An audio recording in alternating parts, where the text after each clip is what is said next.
کہ بتائیے مسلمان نماز کیوں نہیں پڑھتا، مسلمان نماز سے دور کیوں ہے؟ جواب نہیں آیا۔ مسلمانوں کے دل سے خوف خدا نکل گیا، اس لیے نماز پہاڑ کی طرح بھاری معلوم ہو رہی ہے۔ چھوڑ کے مسجد جا بیٹھے ہے میں خانوں میں، چھوڑ کے مسجد جا بیٹھے ہیں میں خانوں میں، چھوڑ کے مسجد جا بیٹھے ہیں میں خانوں میں، واہ کیا جوش ترقی ہے مسلمانوں میں، واہ کیا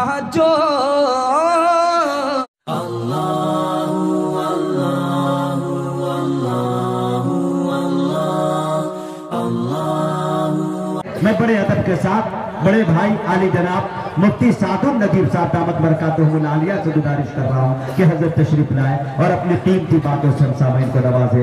ساری دنیا کو نیند آ گئی، ان کا دیوانہ بیدار ہے، اب آپ ہی فیصلہ کیجئے کون جنت کا حقدار ہے۔ الحمد لله نحمده ونستعينه ونستغفره ونؤمن به ونتوكل عليه ونعوذ بالله من شرور أنفسنا ومن سيئات أعمالنا، من يهده الله فلا مضل له ومن يضلل فلا هادي له، ونشهد أن لا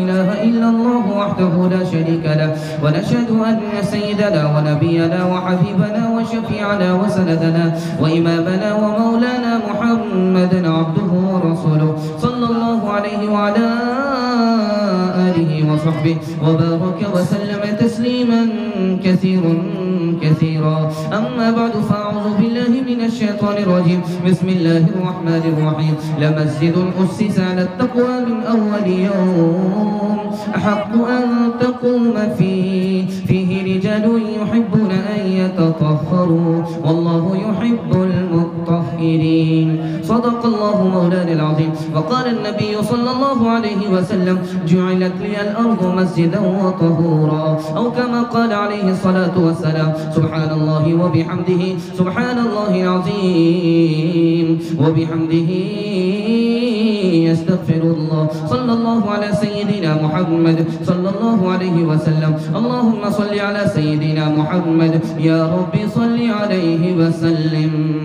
خطا کار سے در گزر کرنے والا، خطا کار سے در گزر کرنے والا، بداندیش کے دل میں گھر کرنے والا، مفاسد کا زیر و زبر کرنے والا، قبائل کا شیر و شکر کرنے والا، مفاسد کا زیر و زبر کرنے والا، قبائل کا شیر و شکر کرنے والا، قبائل کا شیر و شکر کرنے والا، اتر کر حرا سے سوئے قوم آیا، اور ایک نسخے کی میاں ساتھ لایا، وہ نبیوں میں رحمت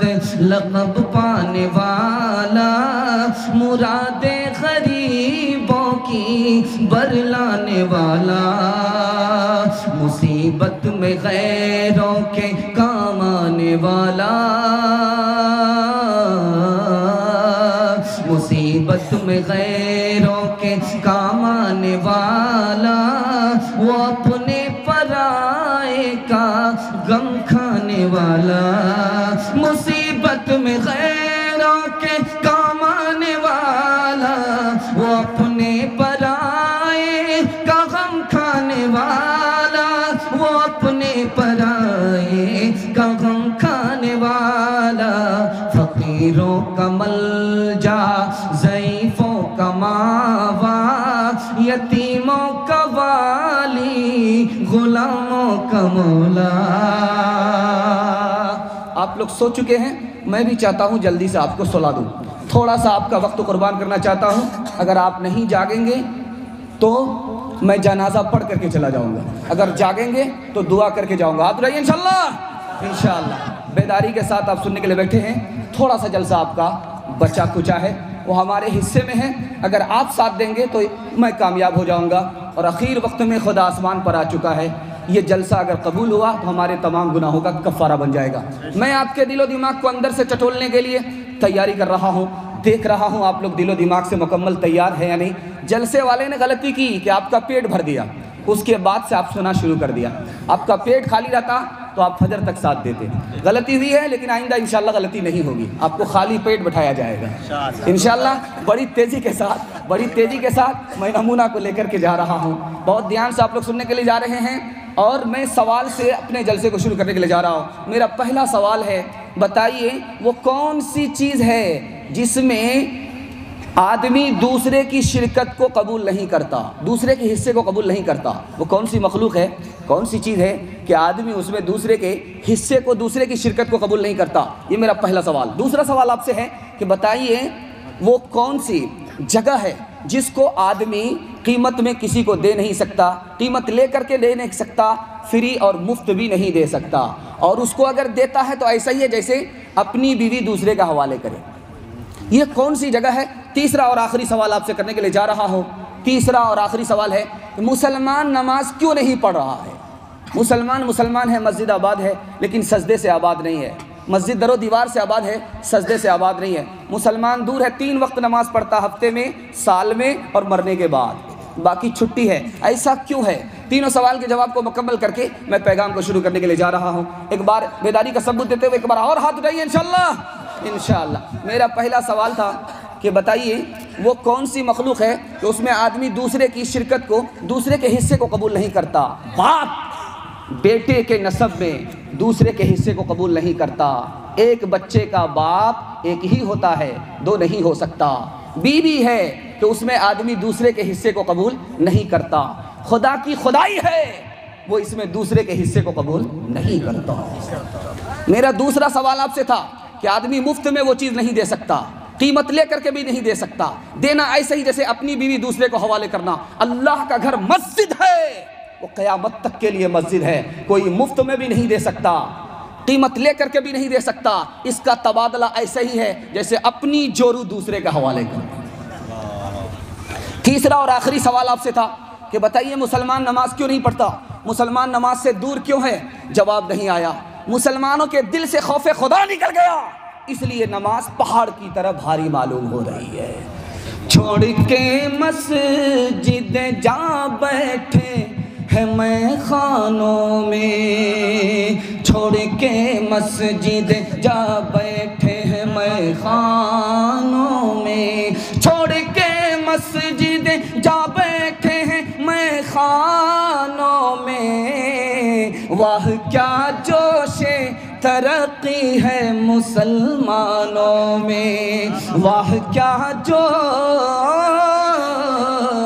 واہ کیا جوش ترقی ہے مسلمانوں میں۔ نام اللہ وہ رسول اب تو میں سنتا ہوں کم، نام اللہ وہ رسول اب تو میں سنتا ہوں کم، پہلے رائج تھے یہ الفاظ مسلمانوں میں، پہلے رائج تھے یہ الفاظ مسلمانوں میں۔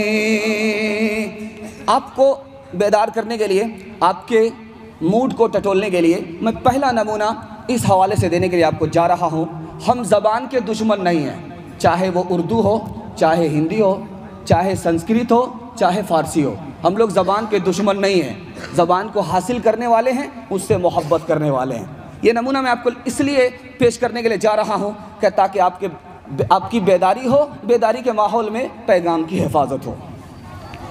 چکی چل رہی تھی، باپ رو رہا ہے، بیٹا ہنس رہا ہے۔ باپ نے بیٹے سے کہا گیا بن سے کبیر کا ہائے پوت کمال، یہ نالائق بیٹا رونے کی جگہ ہنستا ہے، یہ تو خاندان کا نام مٹی میں ملا دے گا۔ تو بیٹے نے کہا کہ ابا حضور کوے سے زیادہ کوے کا بچہ چالاک ہوتا ہے، آپ کے رونے کی وجہ ہے، ہمارے ہنسنے کی بھی وجہ ہے، آپ پہلے رونے کی وجہ بتاؤ، میں ہنسنے کی وجہ بتاتا ہوں۔ تو باپ نے کہا کہ بیٹا جب چکی چل رہی تھی، منہ میں دانا آ رہا تھا، آٹا بن رہا تھا، تو مجھے اپنی موت یاد آ گئی. یہ دنیا بھی چکی ہے, اس کے 2 پارٹ آسمان و زمین ہے, اور دانے کی جگہ انسان ہے, یہ بھی مر کر کے مٹی بن جائے گا. اس خیال سے مجھے رونا آ گیا.